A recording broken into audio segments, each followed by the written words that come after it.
Selamat datang di Praktikum Biokimia Dasar acara pencernaan. Assalamualaikum warahmatullahi wabarakatuh. Selamat bertemu dengan Bu Hani. Di sini saya akan memberikan pengantar tentang praktikum pencernaan. Jadi materi pencernaan. Mungkin sudah banyak sekali pelajaran tentang pencernaan yang sudah didapat diperoleh, dan ini hubungannya dengan biokimia dasar. Jadi praktikum pencernaan ini nanti akan melihat bagaimana pencernaan yang terjadi di mulut, kemudian di dalam lambung, kemudian di usus halus. Tentu saja pencernaan di mulut itu seperti kita ketahui, di situ ada enzim amilase atau yang disebut dengan ptyalin, ya, amilase saliva. Di situ yang akan melakukan pencernaan amilem, ya, menjadi senyawa yang lebih kecil. Nah, disitulah pencernaan di dalam mulut itu dimulai, kemudian dilanjutkan dengan pencernaan di dalam lambung. Nah, di dalam lambung itu ada pencernaan oleh enzim pepsin. Nah, peran dari enzim pepsin ini nanti Anda akan ketahui di situ pada waktu menguji kecernaan di dalam lambung itu ada penambahan asam, ya. Jadi memang kondisi di dalam lambung itu asam itu nanti yang akan mengaktifkan enzim pepsin. Jadi kalau di dalam lambung yang sesungguhnya seperti itu. Jadi enzim pepsin itu disekresikan dalam bentuk inaktif, dalam bentuk pepsinogen. Nah, dengan adanya HCl maka di dalam lambung maka pepsinogen akan diaktifkan menjadi pepsin yang akan bekerja untuk menghidrolisis protein menjadi bagian yang lebih kecil, keton sampai kemudian juga asam amino. Nah, itu pencernaan di dalam lambung. Kemudian nanti juga akan dipelajari, akan dilihat, diamati bagaimana pencernaan di dalam usus halus. Nah, pencernaan di dalam usus halus itu terdiri dari 3 enzim, ya. Enzim yang mencerna protein, ya, di situ nanti ada tripsin, kemudian ada nitrogenase, kemudian ada tripsinogen, ya. Kemudian ada enzim lipase yang mencerna lipida, ya. Kemudian ada enzim amilase yang mencerna amilem, ya. Jadi ketiga enzim ini disekresikan dari kelenjar pankreas. Nah, dari pankreas itu nanti akan masuk ke dalam usus halus dan bekerja di dalam usus halus. Enzim lipase itu akan mencerna lipida menjadi gliserol dan asam lemak. Enzim amilase itu akan tadi di mulut kan sudah ada pencernaan juga, ya. Di mulut itu ada enzim amilase saliva atau ptyalin. Nah, di usus halus juga ada enzim amilase yang akan menyempurnakan pencernaan dari pencernaan yang dari mulut tadi, sehingga menjadi amilem, kemudian menjadi maltosa, disakaridanya kemudian menjadi glukosa sehingga siap untuk diserap oleh usus halus. Kemudian ada enzim proteolitik atau protease di dalam usus halus yang dihasilkan juga dari pankreas. Nah, di situ nanti enzim protease ini nanti akan mencerna protein, ya. Tadi sudah ada pencernaan protein di lambung, akan dilanjutkan di usus halus menjadi lebih sederhana lagi menjadi lebih kecil, jadi monomer asam amino yang akan diserap melalui dinding usus halus. Nah, itu adalah pencernaan di pada manusia, pada ternak itu, pada inangnya itu seperti itu sama. Ya, kemudian selain itu di dalam pencernaan di usus halus itu ada peran dari asam atau garam empedu. Ya, ada alam folat, ada genodeoksikolat. Jadi di situ kedua garam empedu ini nanti yang akan membantu proses pencernaan di dalam usus halus. Nah, itu nanti juga akan diamati di dalam praktikum. Nanti ada penambahan empedu, cairan empedu. Ya, ada penambahan cairan empedu di situ.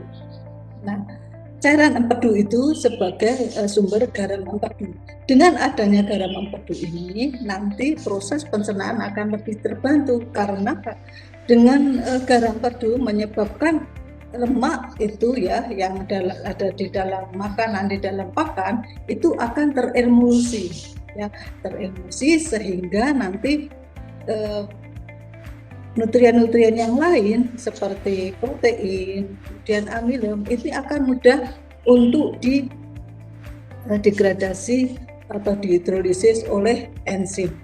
Ya, jadi itu membantu pencernaan dari enzim. Nanti coba diamati di pencernaan di dalam usus halus.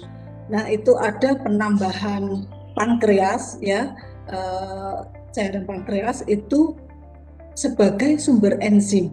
Tadi ada enzim lipase, enzim amilase, ada enzim protease. Kemudian ada penambahan empedu. Nah, dengan penambahan empedu ini nanti yang akan membantu proses pencernaan. Diamati apa yang terjadi kalau tidak pencernaan di dalam usus halus itu, diamati apabila tidak ada penambahan cairan empedu dibandingkan dengan yang dengan ditambah dengan cairan. Nanti akan terlihat jelas perbedaannya bahwa dengan adanya empedu, pencernaan di dalam usus halus ini produknya akan lebih teramati, lebih nyata. Nanti coba dibandingkan seperti itu, ya. Mungkin Anda nanti juga akan dijelaskan, ya, apabila nanti melanjutkan ke biokimia ternak. Di situ ada lebih jelas tentang enzim-enzim dalam pencernaan, kemudian fungsinya, bagaimana pengaktifannya, kemudian sampai ke siklus enterohepatik. Jadi selama Anda melakukan praktikum pencernaan ini, diamati, ya, apa yang terjadi dengan pencernaan di dalam mulut, enzim apa yang digunakan, bagaimana kondisi dari lingkungan di mulut, ataukah asam atau basa, seperti itu. Dan nanti ada peran misalnya penambahan dari basa itu jadi untuk membuat kondisinya basah, atau penambahan HCl di dalam pencernaan pada lambung itu supaya kondisinya asam sesuai dengan kondisi yang ada di lambung sehingga enzim pepsin ini akan bisa bekerja.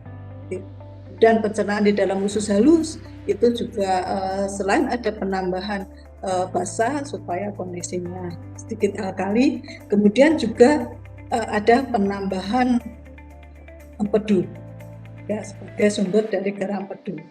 Diamati sumber-sumber enzim yang digunakan selama praktikum, ya. Kemudian juga substrat yang digunakan, ya. Substrat yang digunakan apa saja? Misalnya di pencernaan di dalam mulut tadi ada sumber amilumnya apa? Kemudian pada lambung sumber proteinnya apa? Sama enggak dengan sumber substrat pada usus halus? Sumber substrat protein, kemudian lipida, kemudian amilem di usus halus. Anda perlu cermati, diamati bagaimana yang proses yang terjadi dibandingkan apabila ada atau tidak ada garam tadi. Baik, itu penjelasan dari saya tentang praktikum pencernaan. Selamat melakukan praktikum, semoga lancar dan sukses semuanya. Saya tutup, terima kasih. Assalamualaikum warahmatullahi wabarakatuh. Berikut alat dan bahan yang digunakan di acara pencernaan. Uji yang pertama adalah daya amilolitik saliva. Preparasi sampel dilakukan dengan kumur-kumur menggunakan air bersih. Lalu kumur-kumur dengan 20 ml NaCl 0,89%. Hasil kumuran kemudian ditampung pada labu, digojok dan disaring. Disiapkan sebanyak 3 tabung, lalu diisi dengan 2,5 ml saliva.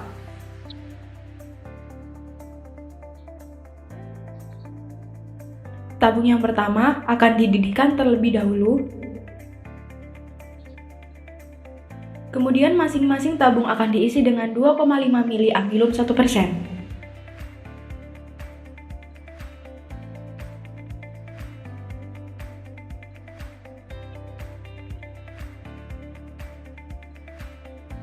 Kemudian tabung yang kedua akan diisi dengan HCl encer.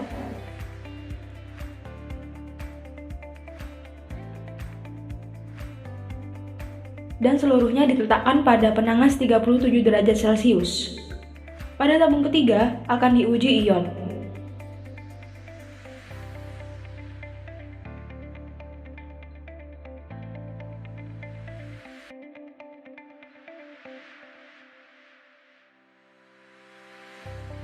Kemudian ketiga tabungnya akan diuji Benedict dengan perbandingan 1:1.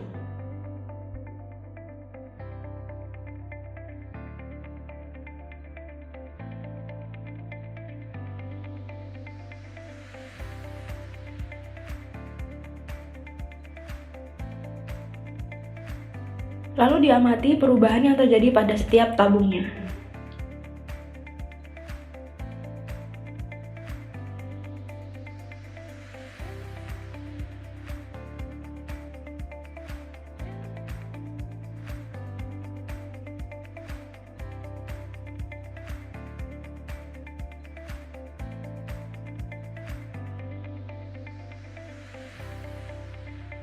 Selanjutnya kita akan melakukan hidrolisis protein oleh pepsin. Yang pertama kita masukkan 1 ml pepsin kepada tabung 1 dan tabung ketiga.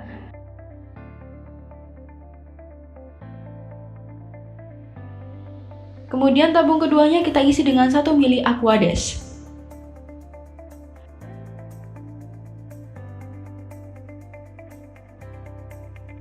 Kemudian tabung yang ketiga kita didihkan terlebih dahulu.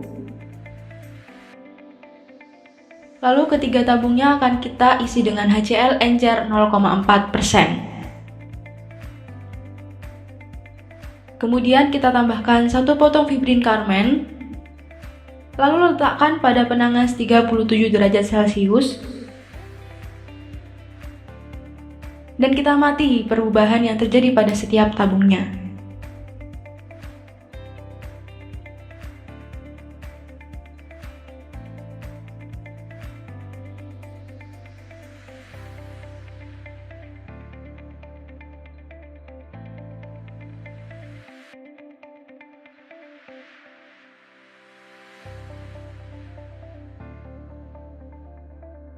Selanjutnya pencernaan oleh pankreas. Yang pertama ada hidrolisis protein.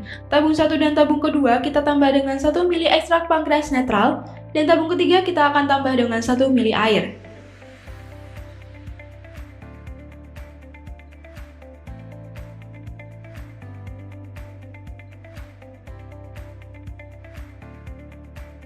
Kemudian ketiga tabung akan kita tambah dengan 2 tetes Na2CO3 2%.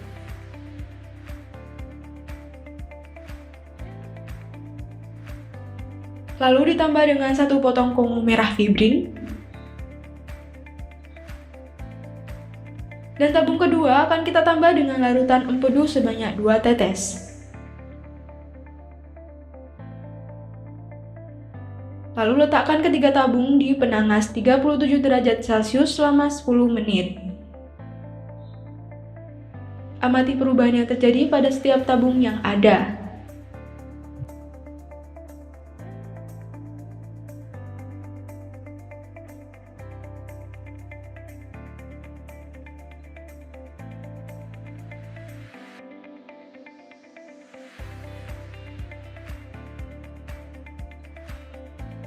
Selanjutnya hidrolisis amilum. Tabung 1 dan tabung 2 kita tambah dengan 1 ml ekstrak pankreas netral, dan tabung ketiga kita tambah dengan 1 ml aquades.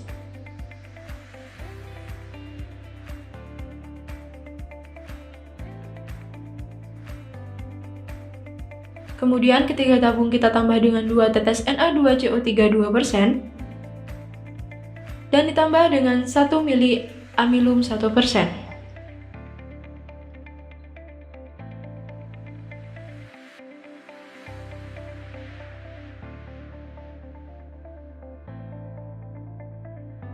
Kemudian tabung kedua kita tambah dengan 2 tetes larutan empedu.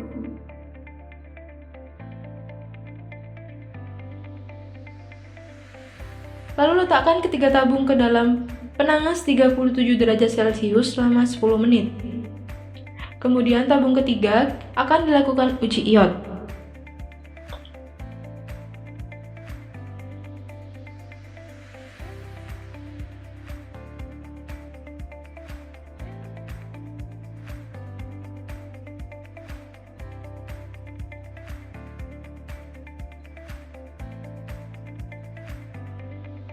Kemudian ketiga tabung akan dilakukan uji Benedict dengan perbandingan 1:1.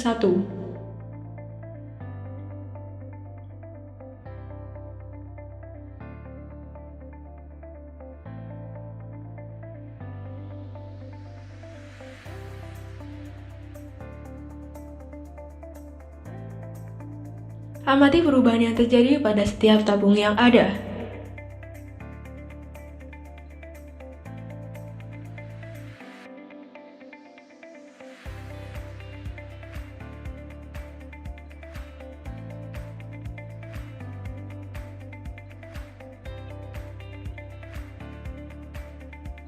Selanjutnya hidrolisis lemak disiapkan sebanyak 3 tabung dan masing-masing ditambah dengan 2 ml susu.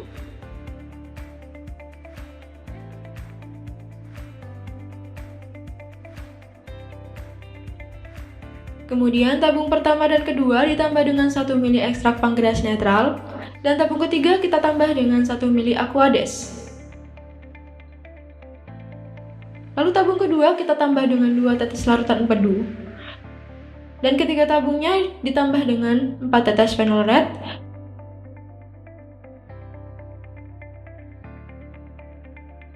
dan 2 tetes Na2CO3 2%.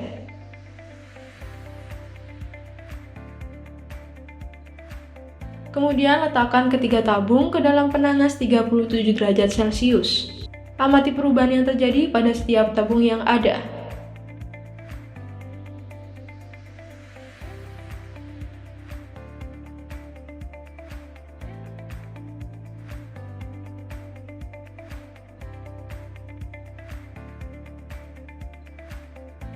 Selanjutnya fungsi empedu. Yang pertama, penurunan tegangan muka oleh garam kolat. Disiapkan 2 tabung. Tabung pertama diisi dengan 2 ml aquades dan tabung kedua diisi dengan 2 ml empedu.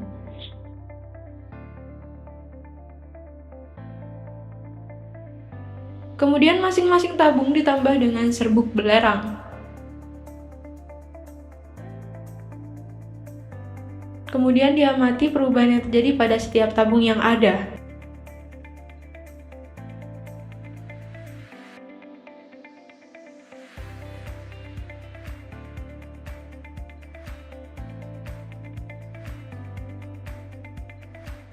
Lalu yang kedua ada uji Gemelin. Tabung diisi dengan 3 ml HNO3 pekat.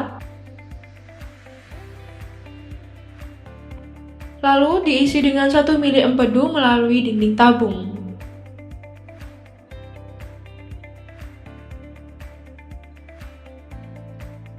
Kemudian amati perubahan yang terjadi.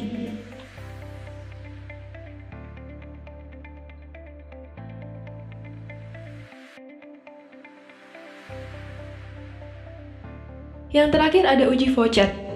Tabung diisi dengan 2,5 mili empedu,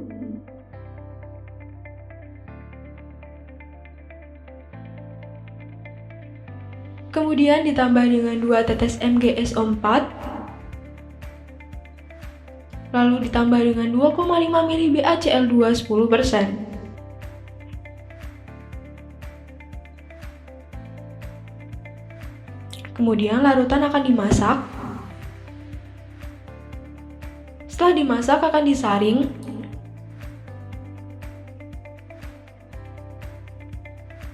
Dan endapan pada kertas saring akan ditetesi dengan 1 tetes larutan Fouchet. Kemudian amati perubahan yang terjadi.